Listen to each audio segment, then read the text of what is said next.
Welcome to the Metals 100 coverage at the PDAC 2024 in Toronto, Canada. We have Brian Leni with us here today. How are you doing today, Good, Brian? good. Thank you for having me. Thank you for your time. And maybe just start off by just telling us a bit about your background, how you got into this industry at all. Sure. So I'm an engineer by trade. I worked in steel manufacturing out of school. I was on the floor as a process engineer and worked my way up into management. And it ended up being something that I really didn't jive with. I was always looking for something else. And I found gold and silver amongst that time when I was making money. And I think inevitably gold and silver bullion leads you to the junior market. And so I started investing in junior mining stocks, in the early 2000s. And by 2016, I had done quite well, mixed in with not enjoying my job. And so I decided to become an investor full time. And so since 2016, I've been a private investor in the sector. And in 2020, I started writing a newsletter. Yeah, I guess sometimes when you like or really spend a lot of time doing it, you're passionate about it, you may as well just do it like full time. Right. Yeah, absolutely. Yeah, instead of just doing it part time. So we'll have a few things to want to cover today. The first thing being 2024 seems to be an important year in terms of elections. There's a lot of elections going on. Of course, the US have the big election coming up. And we also worry about the interest rate, inflation, and then people talk about recession. So how is this all coming together?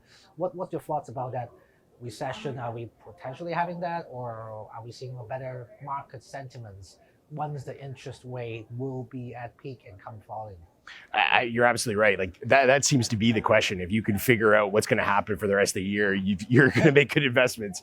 I think, what I've learned over my investing career is that you can't predict the market. You look at today, are we going into a recession? Are we not?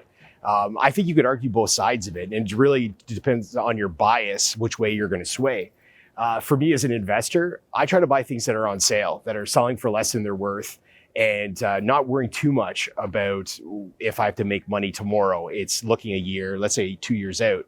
And I think if you have that mentality, I think probably 2024 is one of the best years I've ever seen in my multiple year investing career. And especially when you look at things like precious metals that reflect that chaos or that uncertainty in the market, whether it's war in Europe or the Middle East, whether it's a recession in the Western nations, mainly Canada, the United States, or any of the number of other things like the rising debt across the world. All these things to me say that the gold price is probably going to be higher. And as such, when you have the equities selling at such a discount, to me, it's a great opportunity for investors who have the courage to put their money to work. Yeah, so let's follow up with that. Gold has been doing quite well in the first couple months here in 2024, still very strong, but gold stocks seem to be still not catching up the last few months. So you think that there will be one day that it will the disconnect will sort of come back into the market? There'll definitely be a day when it does come connected. When that is, I'm not sure. But for me, again, I'm not as concerned. I think when you have such a divergence, like you said, around $2,100 US per ounce gold is around the all-time high. And when you look at the divergence between the equities, to me, it's pretty plain to see the downside protection you have with buying good companies within the junior sector or the seniors or royalty companies.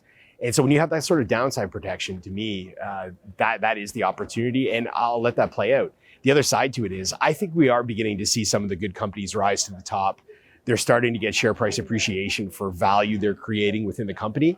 And I think when you start to see that, rather than it be liquidity events where people are selling like we saw in 2022 and last year, I think that's the sign of a more healthy market. It's still not the best, but I do think you're going to see the cream rise to the top. And in the precious metal sector, I think there's such a huge opportunity. Yeah, so one of the guys I respect a lot is Rick Ruse, who I interviewed him quite a few times recently on TV. He mentioned about silver. He said silver always follow gold, leads. So gold is always do well first, and the gold stocks come back. But silver will probably follow after, but much later. So do you agree with that? Sure. Well, history says that's how it works. Silver is gold on steroids, and if you look at all the charting, my experience, the last two bull markets has been absolutely that. You've seen run-ups in silver from 10 to 30, almost $40. Back to the 2011 high, you have a run up to $50. This time, I think we're in a much different situation where the fundamentals for silver say that, to me, the upside could be much higher than $50. And when you mix that in with where we are depressed in the equities, I think the upside potential could be that much more explosive. And of course, that's what everybody wants to be around for, is that bull market to make money. And now talk about the junior market. You mentioned you made some really good money and quite a few years before, and the junior stocks. So how do you evaluate junior stock? What do you look at first when you look at junior stock? Is it management, projects, capital raising? What do you really look for? Sure. So me personally, I'm always attracted to the people first. If you looked at my personal portfolio, you would see there's connections between all those companies, and vetting the management and being comfortable and trusting them is a big part of how I invest in the sector. And the longer I've been in it, the more true that rings. The second to that, when you start looking at the project, I like to find things that are selling for less than they're worth. And the valuation standpoint is, even if I like the management, but their company's selling at a premium, to me, I don't know where my downside's protected or where I'm actually going to make any money. You want to look for the good management teams that have companies that aren't getting recognized for their value. And that's what I look for. I'm metal agnostic, like I said. I see the opportunity in precious metals, but I'll buy nickel, I'll buy copper, I'll buy lithium. I'll buy across the spectrum if I see a good management team that's got a good project, they've got a set of catalysts that should be able to capture market attention.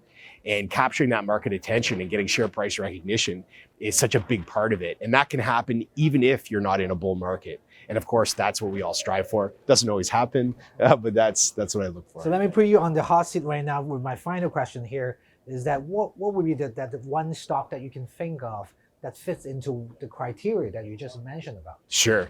There's a company called Kenorland Minerals. The symbol is KLD. They had a discovery in northern Quebec called Renault, and it was part of the Frotep project. And this project was a joint venture between Kenorland and Sumitomo. And over the last 3 years, they've delineated what I think is around a 3 million ounce deposit. They recently converted that 20% position into a 4% NSR. To me, that 4% NSR represents at least conservatively the market cap of Kenorland Minerals at this point. So you get the $20 million in cash they have, you get their portfolio of projects across Canada and the States that's going to see $20 million in exploration spending by some of the best joint venture partners in the business. And so you're getting all that for free. And so your downside, as far as I'm concerned, well, the share price can go down. I think it's protected. And so if you can buy that company at 70 cents, which I've been doing as much as I can, I think that's a great investment, especially looking forward. And the quality of the people at Kenorland is the best in the sector. Thank you for your time here with us today and sharing your insights with us, Brian. Thank you for having me. Thank you.